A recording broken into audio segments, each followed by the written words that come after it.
student, welcome you all on the Ashok Online YouTube platform channel. Student, in my previous lecture, I have talked about the different kind of pronoun, and in which I have told you there are 8 kind of pronoun. In which I was talking about the personal pronoun, and personal pronoun में मैंने कुछ rules भी बता दिया है. Personal pronoun में मैंने बताया था कि दो केस आते हैं. एक आता है सब्जेक्टिव केस, दूसरा आता है आपका ऑब्जेक्टिव केस. मैंने सब्जेक्टिव केस और as well as objective case दोनों का कुछ यूजेस मैंने बताया था. उसी यूज में कुछ अगला भी यूज है, आइए उसको हम देखते हैं एग्जाम्पल के माध्यम से.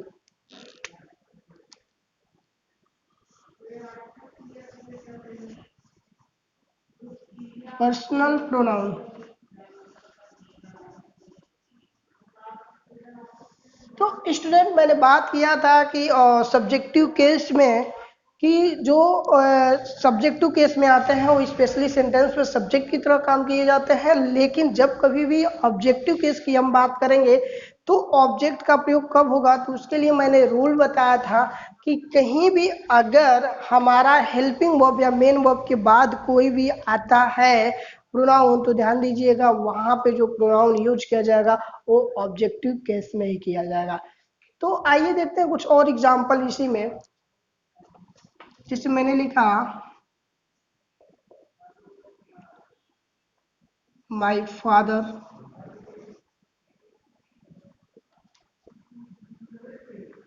loves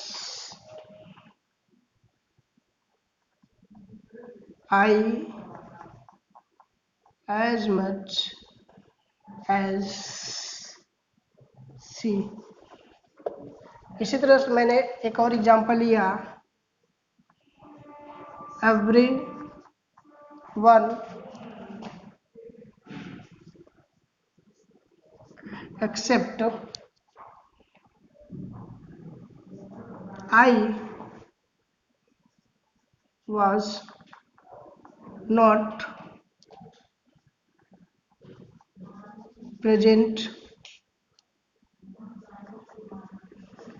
in the party. एक सेंटेंस और मैंने लिखा you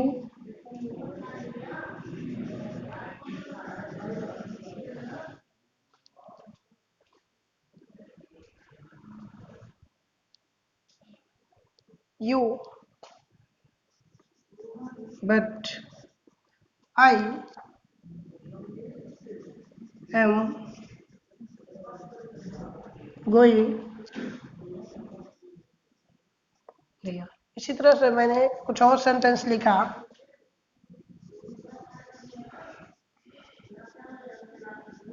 my mother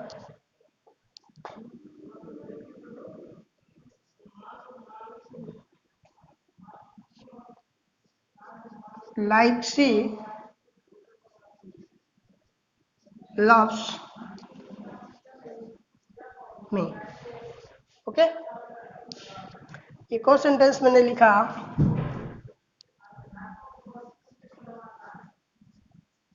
there is no dispute between I and he. So dear student, these are few example. With the help of these example, I would like to make your concept clear about subjective case and objective case. Okay, तो आइए देखते हैं इसमें कौन कौन से error है, कहाँ कहाँ पे एरर है. तो पहले वाले सेंटेंस को अगर पढ़िए तो देखिए my father loves I as much as she. तो ध्यान दीजिएगा ये स्टूडेंट, जब कभी भी किसी सेंटेंस में as much as more as like that या no less than ओके. इसी तरह से आता है स्मार्टर देन ओके. या में भी हो सकता है एज से आए या फिर सॉरी अभी इसको हम अलग से बताएंगे। अगर इसकी हम बात करेंगे जब भी कंपैरिजन की, तो ध्यान देने की बात ये है कि अगर यह हेल्पिंग वर्ब के इधर काम करेगा तो ध्यान देने की बात ये है कि डियर स्टूडेंट इसके बाद भी आने वाला कौन सा केस होगा, objective case. I am not talking about comparison. Okay, तो ध्यान देने की बात ये है कि यहाँ पे जब भी वो हेल्पिंग वर्ब के बाद आएंगे तो ध्यान दीजिएगा यहाँ पे क्या होगा, ऑब्जेक्टिव केस। तो आई का ऑब्जेक्टिव क्या होगा, यहाँ पे मी होगा, और सी का ऑब्जेक्टिव क्या होगा। तो टेबल अगर आपको याद है तो वहाँ देखिए सी का ऑब्जेक्टिव केस क्या है, हर। तो this is your correct form. इसी तरह से अगर हम इसकी बात करें सेकेंड वाले एग्जाम्पल की, सेकेंड वाले एग्जाम्पल में क्या है एरर, तो कल भी मैंने बताया था अपने क्लास में कि कभी भी ध्यान दीजिएगा कि अगर किसी भी सेंटेंस में प्रीपोजिशन हो और प्रीपोजिशन के बाद अगर आपका प्रोनाउन पूछा जाए, सपोज दैट मान लीजिए कोई सब्जेक्ट वन ये है, यहाँ पे आपका प्रीपोजिशन है, और आपके बाद दोबारा यहाँ पे अगर आपसे दे दिया जाता सब्जेक्ट टू, डियर स्टूडेंट, तो ध्यान देने की बात ये है कि इन दोनों सब्जेक्ट के बीच में अगर प्रीपोजिशन लगा रहेगा तो इसके बाद आने वाला सेकेंड जो होगा आपका प्रोनाउन हमेशा ऑब्जेक्टिव केस में लिखा जाएगा, और यहाँ पे हेल्पिंग वर्ब की बात किया जाएगा डियर स्टूडेंट, तो ये हमारा किसके अनुसार लगेगा, इस फर्स्ट वाले सब्जेक्ट के अनुसार लगेगा, न कि आपके इसके अनुसार। चलिए तो इस रूल के अकॉर्डिंग अगर इसको हम चेक करें एक बार सेकंड वाले सेंटेंस को, तो हमें मिलेगा क्या। देखिए एवरीवन, यहाँ सब्जेक्ट नंबर वन हो गया, यहाँ पे ये एक्सेप्ट जो हो गया प्रेपोजिशन हो गया। प्रेपोजिशन में दो चीजें होती हैं, ठीक है, एक पॉजिटिव सेंस में भी आ सकता है, ठीक है, एक निगेटिव सेंस में भी आ सकता है। तो प्रेपोजिशन में दो तरह के आ सकते हैं, जैसे मैंने यहाँ लिख दिया प्रीपोजिशन। अगर हम बात करें प्रीपोजिशन, तो प्रीपोजिशन में ये दो हो सकते हैं, पॉजिटिव भी हो सकते हैं, या पॉजिटिव भी हो सकता है, निगेटिव भी हो सकता है। तो ध्यान देने की बात यह है, जैसे मैंने कहा लाइक,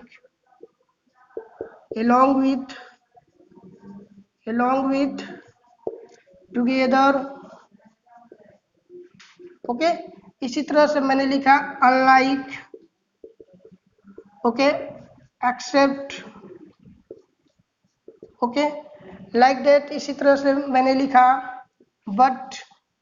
तो दीज ऑल आर, आप कह सकते हैं पॉजिटिव सेंस में भी हो सकता है, निगेटिव में भी हो सकता है। तो ध्यान देने की बात यह है जब कभी भी ये आएंगे तो इनके बाद हमेशा क्या लगता है, ऑब्जेक्टिव केस लगता है। तो इसी तरह से अगर इसकी हम बात करें इस एग्जांपल की, तो ध्यान दीजिए आप सब्जेक्ट नंबर वन है, ये आपका प्रीपोजिशन हो गया, यहाँ पे आने वाला S2 जो होगा ये किस केस में लिखा जाएगा, ऑब्जेक्टिव केस में। तो इसका सही क्या होगा, ध्यान दीजिए यहाँ पे हमारा जो होगा, यहाँ पे आई का क्या होगा, मी।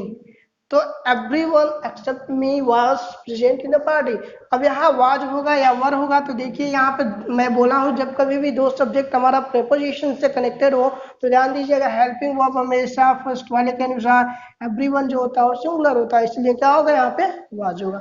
सो ये सेंटेंस सही है। अगर इसकी हम बात करें थर्ड नंबर की, तो देखिए you but I was going there. तो ध्यान दीजिएगा यहाँ पे यू हो गया, यहाँ पे बट की बात है, निगेटिव प्रेपोजिशन का काम कर रहा है। तो यहाँ क्या होगा, ये भी दोनों के दोनों सब्जेक्ट किससे कनेक्टेड है, प्रेपोजिशन से। जब ये प्रेपोजिशन से कनेक्टेड है तो ध्यान देने की बात यह है कि प्रेपोजिशन के बाद आने वाला प्रोनाउन का केस क्या होना चाहिए, ऑब्जेक्टिव केस, यहाँ पे हो जाएगा मी। अब ये स्टूडेंट आप चेक कीजिए क्या ये हमारा जो हेल्पिंग वर्ब है सही है, नहीं अभी ये सही नहीं है। अभी जस्ट मैं बोला हूँ कि जब कभी भी दो सब्जेक्ट प्रेपोजिशन से कनेक्टेड हो तो ध्यान देने की बात यह है कि हेल्पिंग वर्ब अगर आपसे पूछा जाता है तो आप चेक करेंगे हेल्पिंग वर्ब फर्स्ट वाले सब्जेक्ट के अनुसार। तो अगर चेक कीजिए तो यहाँ यू है, तो यू के अनुसार क्या होगा यहाँ पे, तो हो जाएगा you but me are going there. इसी तरह से चौथे नंबर अगर एग्जाम्पल की अगर हम बात करें तो क्या है, my mother like she loves me. Okay, तो ध्यान दीजिए यहाँ पे लाइक जो है ये भी एक प्रेपोजिशन है। जब ये प्रेपोजिशन है तो सब्जेक्ट नंबर फर्स्ट यहाँ पे my mother, second number subject जो है वो सी है। तो भी ध्यान ध्यान दीजिए इस रूल को, सब्जेक्ट प्रेपोजिशन प्लस सब्जेक्ट। तो इस केस में ध्यान दीजिएगा अगर पहला सब्जेक्ट आपका सब्जेक्टिव केस में है, प्रेपोजिशन है, तो आने वाला यहाँ सेकंड जो होगा आपका सब्जेक्ट वो ऑब्जेक्टिव केस में लिखा जाएगा। तो यहाँ सी का ऑब्जेक्टिव केस क्या होगा, ओके।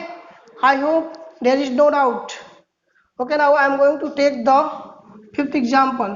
पांचवा नंबर एग्जाम्पल क्या, ध्यान दीजिए आप लोग। पांचवे की बात करें तो ध्यान दीजिए, यहाँ पे बिटवीन जो है,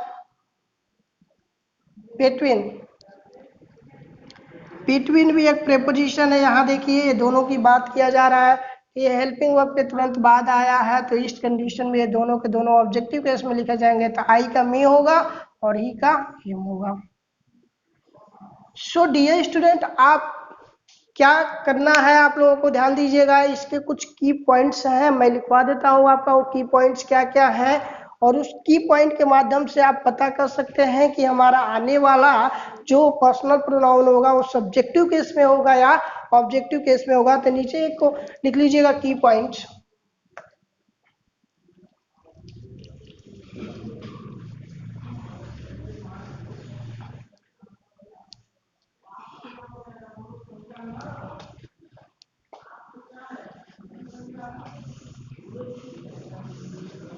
एक छोटा सा एग्जाम्पल है जो कि आप लोग कन्वर्सेशन में भी यूज करते हैं, मुझे बताइएगा। जैसे मैंने कहा let I do this work, एक सेंटेंस, और मैंने लिखा let I do this work. तो यहां देखिए, फिर मैंने कहा लेट ही गो देयर। अगर इन दोनों एग्जाम्पल की बात करें तो एरर क्या है, तो ध्यान दीजिए यहाँ पे लेट जो है, लेट भी कहीं ना कहीं यहाँ एक प्रेपोजिशन की तरफ प्रयोग किया गया। जब ये प्रेपोजिशन की तरफ प्रयोग किया गया तो यहाँ भी क्या होगा, इसका ऑब्जेक्टिव केस होगा। तो आई का क्या होगा, मी, और ही का हिम। ध्यान दीजिएगा। चलिए की पॉइंट हमें क्या लिखना है इसमें, ध्यान दीजिए आप लोग।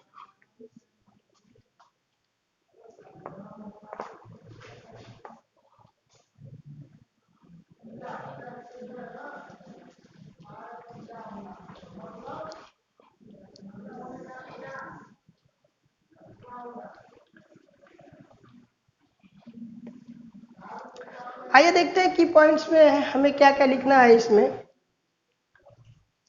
की पॉइंट में ये चीजें ध्यान दीजिएगा। Let, but, except, along with, along with, together with, together with, okay, and preposition। अगर इसकी बात किया जाए तो इसके बाद आने वाला प्रोनाउन हमेशा ऑब्जेक्टिव केस में लिखा जाएगा। This is very important key point. ध्यान देने की बात यह है कि let, but, except, along with, together with, या फिर कोई भी प्रेपोजिशन हो तो ध्यान देने की बात यह है कि उसके बाद आने वाला प्रोनाउन क्या होगा, हमेशा हमेशा ऑब्जेक्टिव केस में लिखा जाएगा। और अब ध्यान देने की बात यह है, या वो हेल्पिंग वर्ब के पहले हो या हेल्पिंग वर्ब के बाद में हो, अगर ये प्रेपोजिशन के बाद आएंगे तो हमेशा ध्यान देने की बात यह है कि वहां पे ऑब्जेक्टिव केस लिखा जाएगा। Okay dear student, so I hope there is no doubt in this rule. Okay, now I will talk few more rule regarding personal pronoun. तो ये अगला रूल हम देखते हैं। कभी कभी क्या होता है कि पर्सनल प्रोनाउन, दो पर्सनल प्रोनाउन के बीच में हम कंपैरिजन की भी बात कर देते हैं। कंपैरिजन किससे किससे हो सकता है, एज वेल एज से हो सकता है, एज से हो सकता है, देन से भी हो सकता है। तो these are some form in which comparison is made. Okay, तो आइए देखते हैं कि कौन कौन से कंपैरिजन वाले हैं, उसको भी देखते हैं एक बार।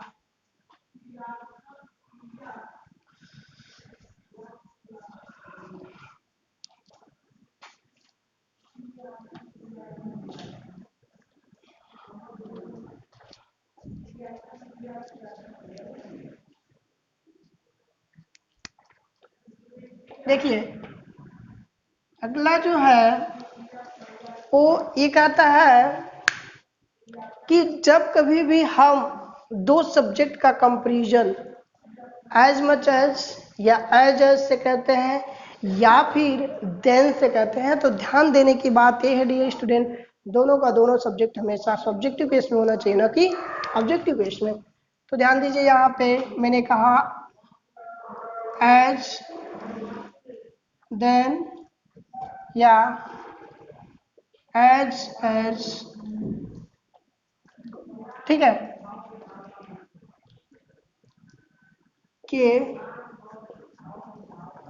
के साथ कंपैरिजन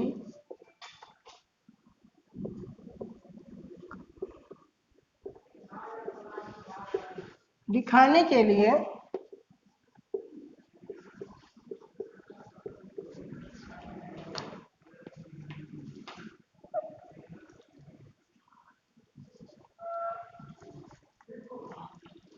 आने वाले प्रोनाउंस को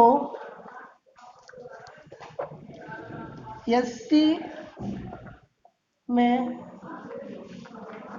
लिखा जाता है।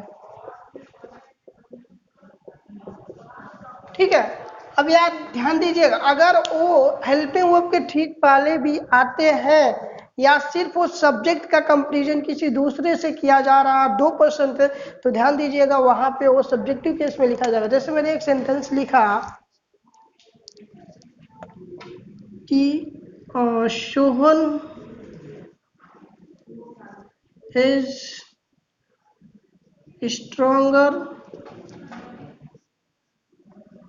Than me. एक सेंटेंस और मैंने लिखा श्वेता इज मोर या मोर ब्यूटीफुल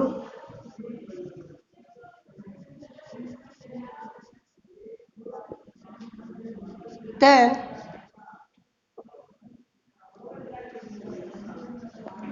सी।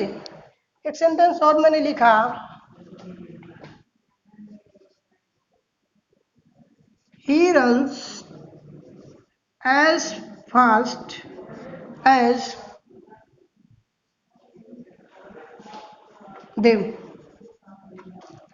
एक सेंटेंस और मैंने लिखा they are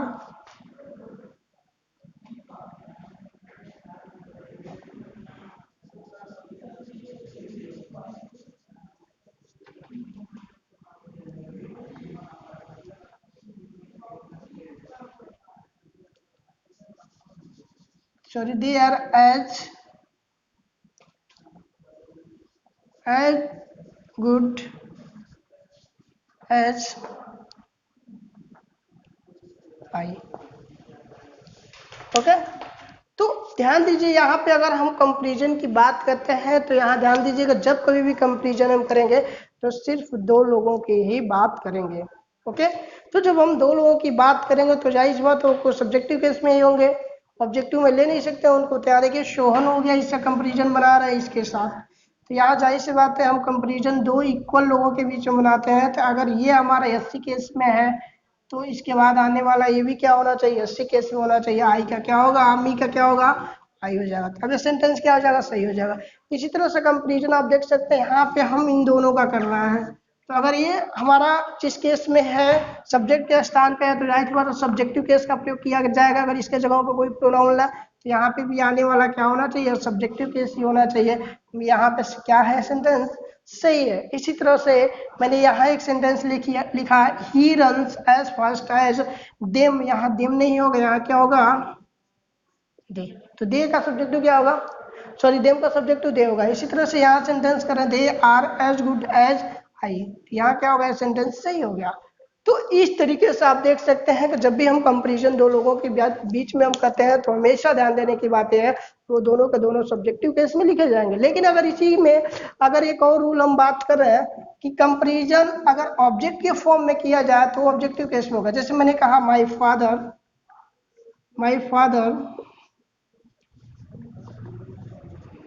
father loves I as much as you। Okay, तो यहाँ ध्यान दीजिए my father loves I as much as, यहाँ कंपैरिजन दोनों लोगों की बात कर दिए तो यहाँ पे क्या होगा,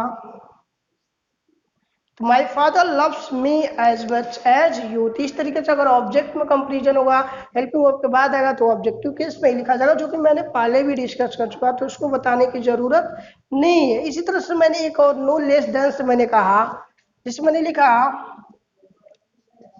Ramesh is no less intelligent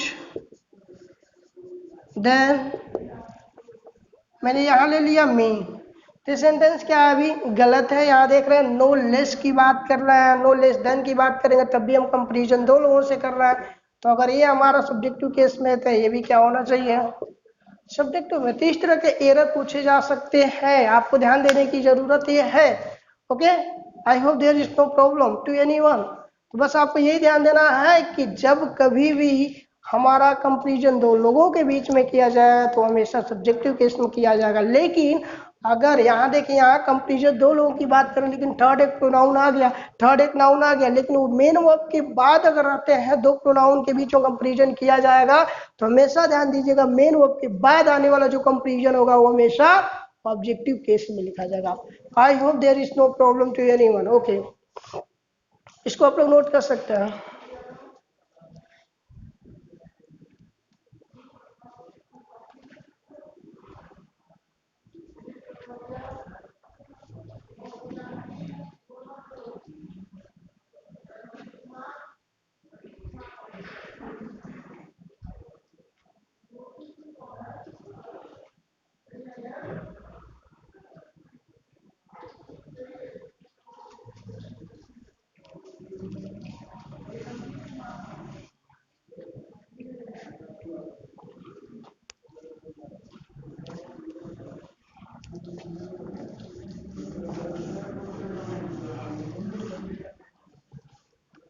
चलिए और मैं एक एग्जांपल आप लोगों को दे रहा हूँ, उसमें बताइएगा एरर क्या है। जैसे मैंने एक सेंटेंस लिखा, आई नो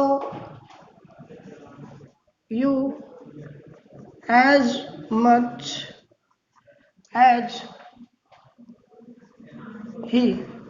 ओके, एक सेंटेंस और मैंने लिखा, he sorry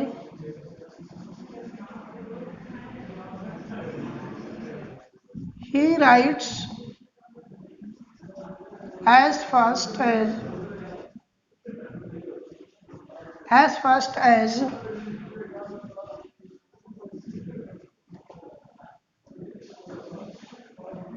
he write as fast as they। Okay,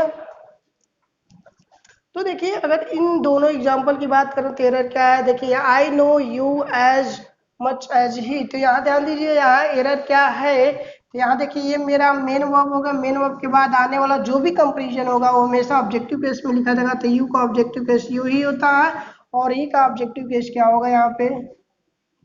तो इस तरीके से एरर फाइंड होगा। यहाँ पे अगर हम बात करें तो यहाँ पे नो चेंजिंग होगा क्योंकि दे का दे ही होगा। ठीक है, तो इस तरह से आप पता लगा सकते हैं, इसमें कोई भी किसी को दिक्कत नहीं होना चाहिए। चलिए तो इसको नोट कर लीजिए आप लोग।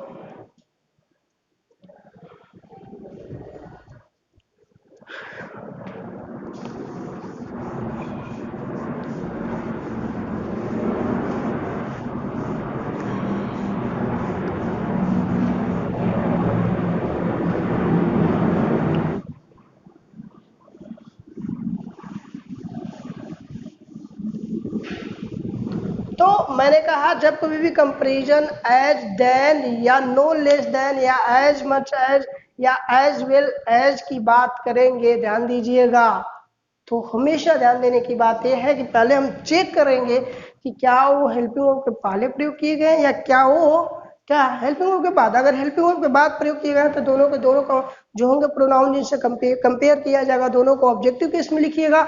अदरवाइज अगर सिर्फ वहां पे सिर्फ दो ही हो, दो लोगों के बीच में कंपेरिजन किया जाता है तो दोनों को किस में लिखेंगे हम, सब्जेक्टिव केस में। जैसे मैंने एक सेंटेंस लिखा आप लोगों के लिए, you as well as he is good student। अब यहाँ ध्यान दीजिएगा, he as well as he is a good boy। तो आप यहाँ बताइए यहाँ पे एरर क्या है और यहाँ सही क्या होगा, यहाँ क्या सही होगा क्या गलत होगा, बताइए जल्दी आप लोग।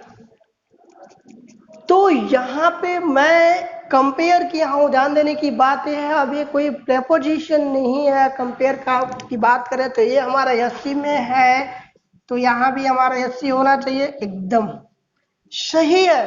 तो आप कहोगे सही है, नहीं डियर स्टूडेंट अभी सही नहीं है, अभी गलत क्या है। तो जब कभी भी हम दो की कंपेयर करते हैं, दो प्रोनाउन की या प्रेपोजिशन की, सब्जेक्ट प्रेपोजिशन सब्जेक्ट, तो ध्यान देने की बातें है हेल्पिंग वर्ब हमेशा इस फर्स्ट के अनुसार लगेगा, इसीलिए क्या हो जाएगा यहाँ पे, तो you as well as he are good student. तो इस तरीके से एरर आप पता लगा सकते हैं। ओके, तो आइए अब अगला जो रूल है, अगला रूल इसका क्या है उसको हम देखते हैं।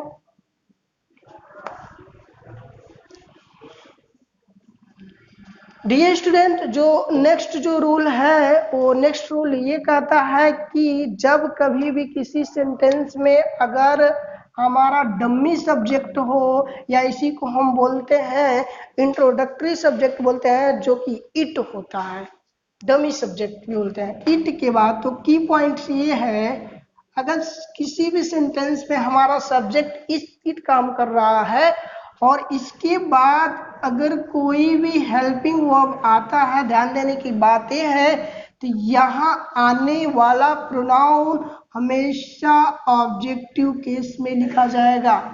सॉरी ध्यान दीजिएगा, यहाँ पे आने वाला प्रोनाउन हमेशा सब्जेक्टिव केस में लिखा जाएगा, न कि ऑब्जेक्टिव केस में। अब ध्यान देने की बात यह है कि जब कभी भी हमारा डमी सब्जेक्ट इट काम कर रहा हो किसी सेंटेंस में, तो उसके हेल्पिंग वर्ब के बाद आने वाला प्रोनाउन सब्जेक्टिव केस में लिखा जाता है। जैसे एग्जांपल के माध्यम से समझिए, जैसे मैंने एक सेंटेंस लिखा,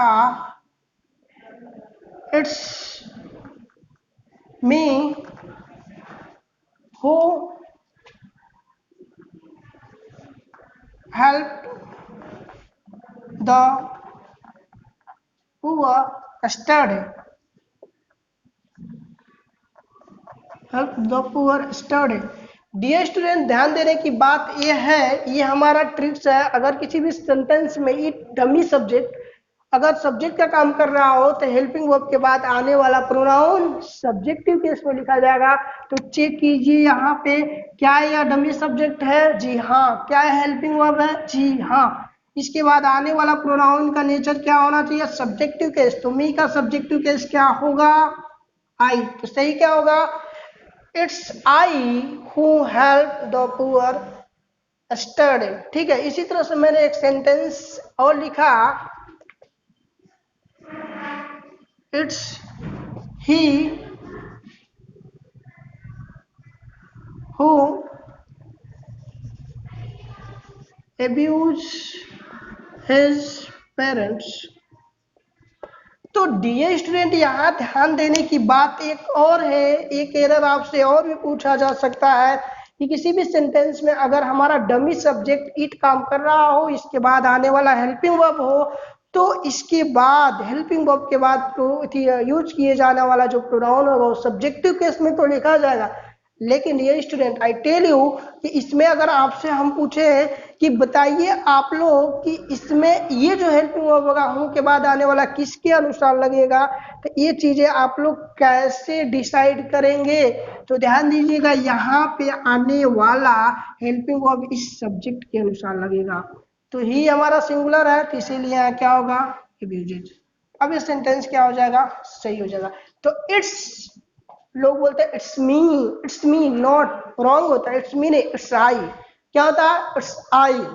तो ध्यान देने की बात यही है, जब इट इज के बाद अगर आपसे पूछा जाए कौन सा प्रोनाउन किया जाता है प्रयोग, तो हमेशा सब्जेक्टिव केस। तो क्या होगा? It's he who abuses his parents. चलिए इसको नोट कर लीजिए।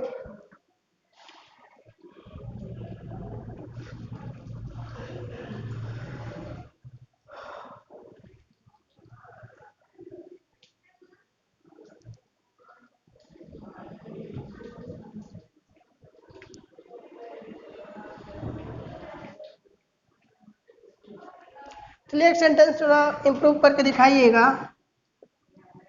It's me who is to blame. चलिए इसको सही करके बताइए क्या एरर है इसमें।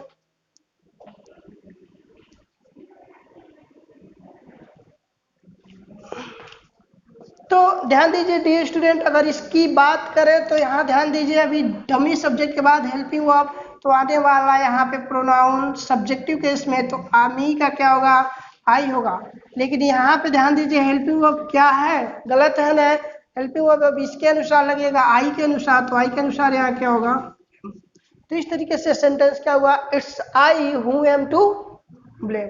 तो इस तरह से आप चेक कर सकते हैं dear student. I think there is no problem to any student. Okay, अगर if you have any doubt you can comment me, I will give the answer. Okay, so आइए देखते हैं जो नेक्स्ट रूल है वो नेक्स्ट रूल क्या कहता है पर्सनल प्रोनाउन में। This rule is really going to be very useful for all of you from the examination point of view. और ऑफन आप देख सकते हैं कि ये जो रूल मैं बताने जा रहा हूँ, इस रूल से प्रत्येक साल एक क्वेश्चन जरूर पूछे जाते हैं। तो इस चीज को ध्यान देने की बहुत जरूरत है। आइए देखते हैं क्या है रूल।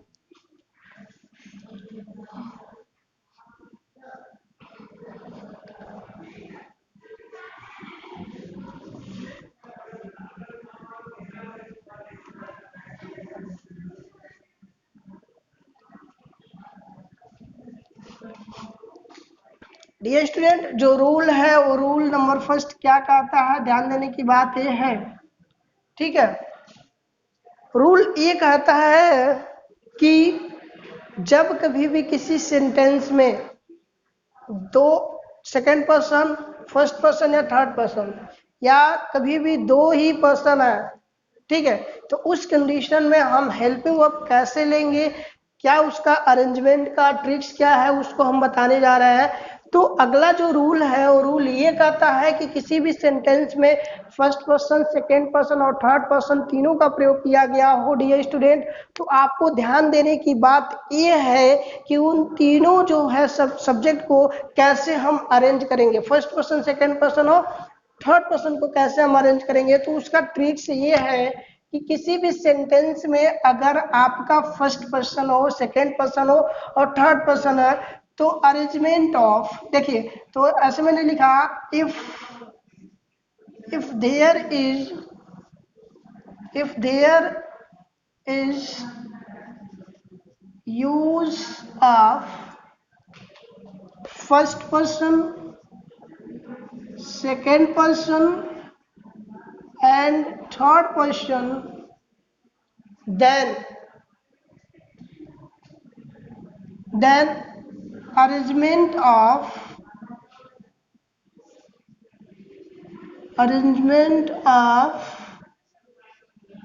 this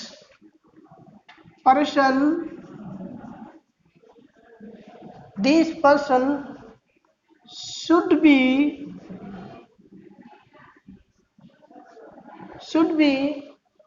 according to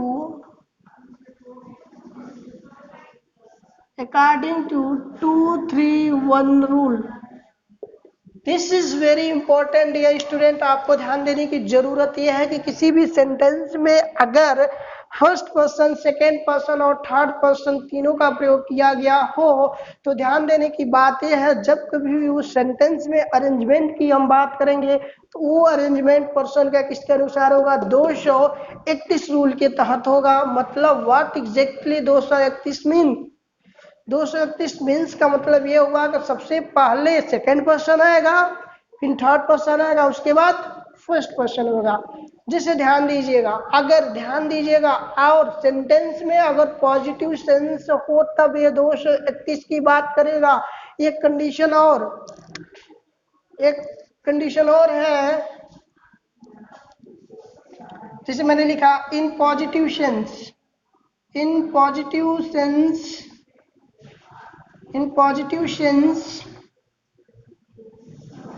ठीक है, इन पॉजिटिव सेंस में ध्यान दीजिएगा 231 रूल का प्रयोग करेंगे। जैसे मैंने लिखा I, you and he have done there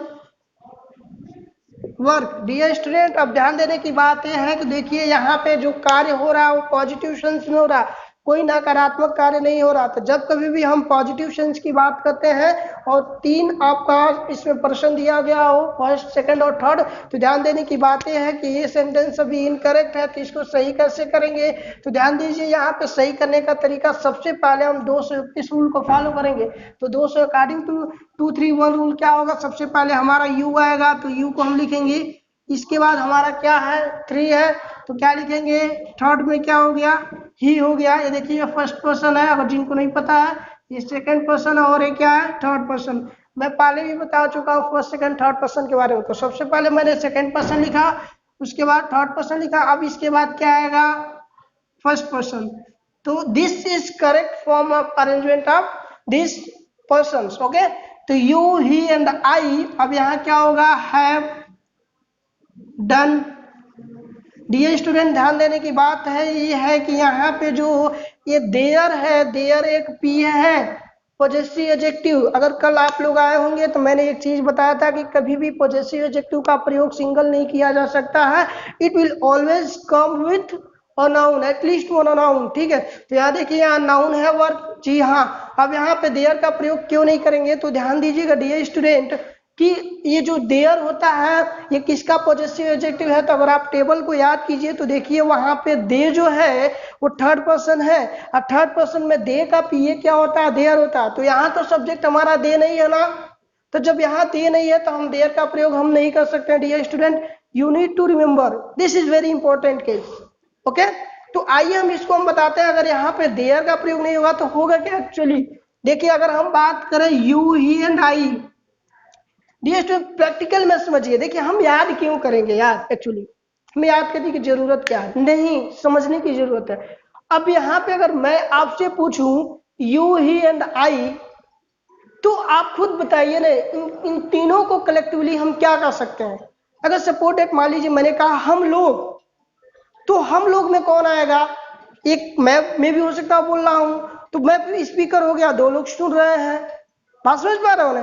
तो वहां पे क्या हो गया, वो सेकंड पर्सन हो गए। हो सकता है किसी लोग के बारे में हम लोग बात करें, वो थर्ड पर्सन हो गया। तो कलेक्टिवली जब भी हम फर्स्ट पर्सन, सेकंड पर्सन और थर्ड पर्सन की हम कलेक्टिवली बात करते हैं, तो यहाँ वहां पे ध्यान दीजिएगा एक प्रीपोजिशन को ले लिया जाता है जो कि वी होता है। क्या होता है, वी मीन्स हम लोग। तो इस कंडीशन में 2 3 मतलब 1 2 3 अगर पर्सन दिया गया तो उस कंडीशन में अगर आपसे पीए पूछा जाए तो this is very important dear student, हमेशा वहां पे वी सब्जेक्ट को कंसीडर करके यहाँ पे पीए का हम मान ले रखेंगे। अगर आप टेबल को याद कीजिए तो वी का पीए क्या है, आर, तो यहाँ क्या होगा, आर। और now your sentence is correct. Dear student, ये बहुत ही इंपॉर्टेंट रूल है, लेकिन यहाँ पे एक थोड़ा सा एक्सेप्शंस है, एक थोड़ा सा एक्सेप्शंस है। एक्सेप्शन क्या है, अब ध्यान दीजिएगा आप सब लोग। एक्सेप्शंस ये है, कहता है कि यदि फर्स्ट, सेकंड, थर्ड पर्सन किसी सेंटेंस में प्रयोग किया गया हो और फर्स्ट पर्सन के जगह पे यहाँ आई ना हो के अगर वी हो, सब्जेक्ट वी हो, तो क्या ये रूल काम करेगा। आप ध्यान दीजिए, इसको नोट कीजिए, फिर मैं बताता हूं वो रूल क्या है।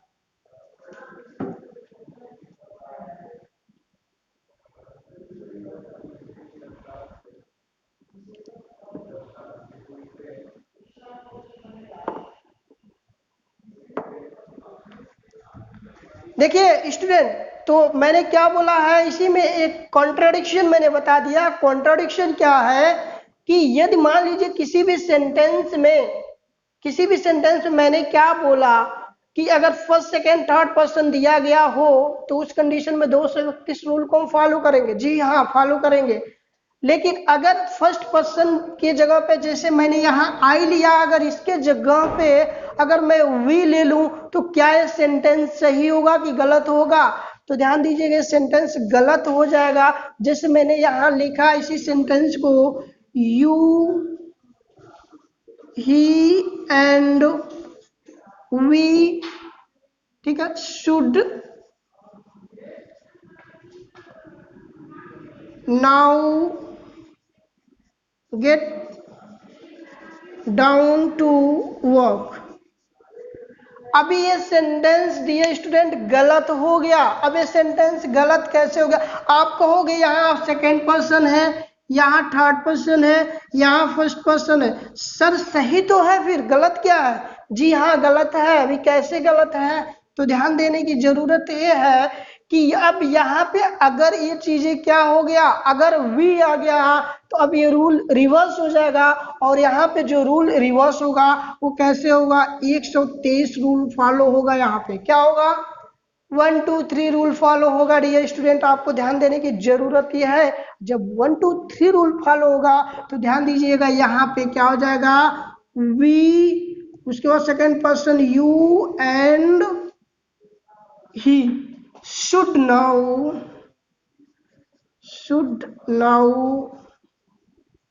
get down to work. Now your sentence is correct. तो what I exactly want to tell you, आप यहाँ से दोनों एग्जाम्पल से समझ सकते हैं कि जब कभी भी किसी सेंटेंस में first person, second person, third person का प्रयोग किया गया हो और उनका पॉजिटिव सेंस हो तो ध्यान दीजिएगा 231 रूल को फॉलो करेंगे। कब? अगर फर्स्ट पर्सन में आई लेंगे तो। लेकिन अगर उसी सेंस में पॉजिटिव सेंस ही हो लेकिन फर्स्ट पर्सन के जगह पे अगर हम वी ले लेंगे तो वहां पे वो जो रूल होता है वो रिवर्स हो जाता है। रिवर्स होकर क्या हो जाएगा? 123 रूल में कन्वर्ट हो जाता है। तो ये चीजें ध्यान देने की जरूरत है। अब डियर स्टूडेंट में भी हो सकता है कि किसी सेंटेंस में एक साथ 3 सब्जेक्ट न दिए गए हो, में भी हो सकता है उसमें 2 ही दिए गए हो। तो ध्यान दीजिएगा कौन कौन सी पॉसिबिलिटीज बन सकती हैं in case of these rule. So ध्यान दीजिए अगर 231 रूल की अगर हम बात करें तो इसमें 3 केसेस बन सकते हैं। या तो सेकेंड और थर्ड आ सकता है एक साथ, या क्या आ सकता है? थर्ड या फर्स्ट आ सकता है, या फिर क्या आ सकता है? सेकेंड और फर्स्ट आ सकता है। तो देयर में बी 3 पॉसिबिलिटी ऑफ सेंटेंस। ठीक है, या तो उस सेंटेंस में सेकेंड पर्सन आएगा, थर्ड पर्सन आएगा। तो आपको ध्यान देने की जरूरत है सिर्फ अगर 2 ही प्रोनाउन की बात किया जाए तो क्या होगा? पहले सेकेंड पर्सन फिर थर्ड पर्सन। या अगर थर्ड पर्सन है फर्स्ट पर्सन है तो थर्ड पर्सन पहले आएगा, फर्स्ट पर्सन बाद में आएगा। या वो फर्स्ट और सेकेंड पर्सन हो तो सेकेंड पर्सन पहले आएगा, फर्स्ट पर्सन बाद में आएगा। Are you getting my point? तो इस तरीके से इसके ट्रिक्स हो गए इस रूल के। नेक्स्ट रूल क्या कहता है इसी में? अगला रूल ये कहता है कि if there is used of first second third person, यदि मान लीजिए किसी भी सेंटेंस में फर्स्ट पर्सन, सेकेंड पर्सन और थर्ड पर्सन का प्रयोग किया गया है and there is negative sense, उस कंडीशन में the arrangement of this person should be according to 1 2 3 rules. आइए देखते हैं।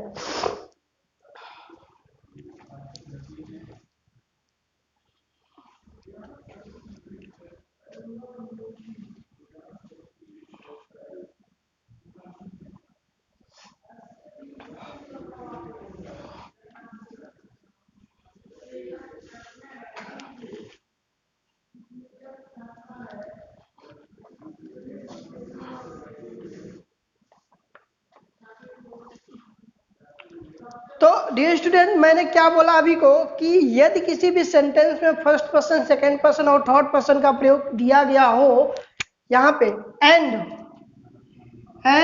There is negative sense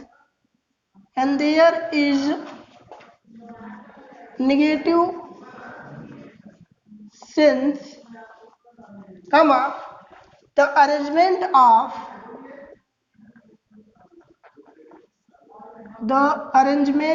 of these person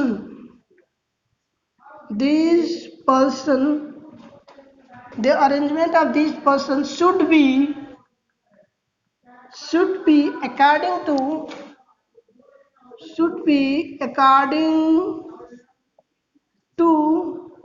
1 2 3 rule.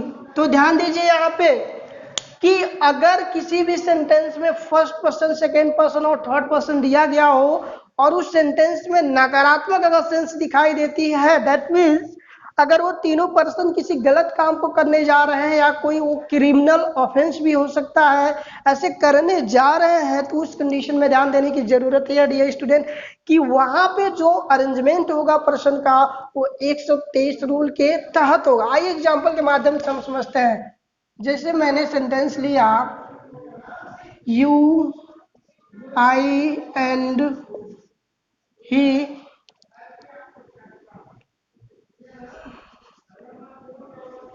decided to kill him। तो ध्यान दीजिए यहाँ पे एक ऑफेंस कर रहे हैं, निगेटिव सेंस आ गया।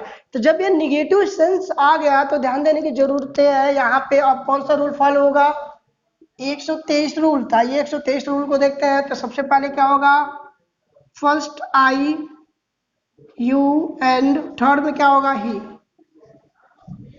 I, you and he decided to kill him। ये सेंटेंस सही हुआ। इसी तरह से एक और एग्जाम्पल मैंने लिखा, I, you and he were caught while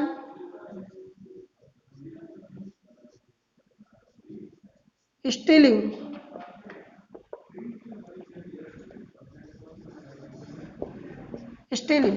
तो यहाँ देखिए, यहाँ पे ये पकड़े गए हैं चोरी करते हुए। तो इस कंडीशन में निगेटिव है, निगेटिव सेंस में 1, 2 and 3 rule, 1, 2, 3। Now your sentence is correct. तो ध्यान दीजिएगा, इसमें भी कितने पॉसिबिलिटी बनेंगे, 123 रूल में पॉसिबिलिटी क्या क्या बनेगा। तो ध्यान दीजिएगा, सेंटेंस में हो सकता है फर्स्ट पर्सन हो, सेकेंड पर्सन हो। तो इस कंडीशन में भी हेल्पिंग ऑफ प्लूरल होगा, या हो सकता है सेकेंड पर्सन हो या थर्ड पर्सन हो, या फिर वो हो सकता है 1 हो या 3 हो।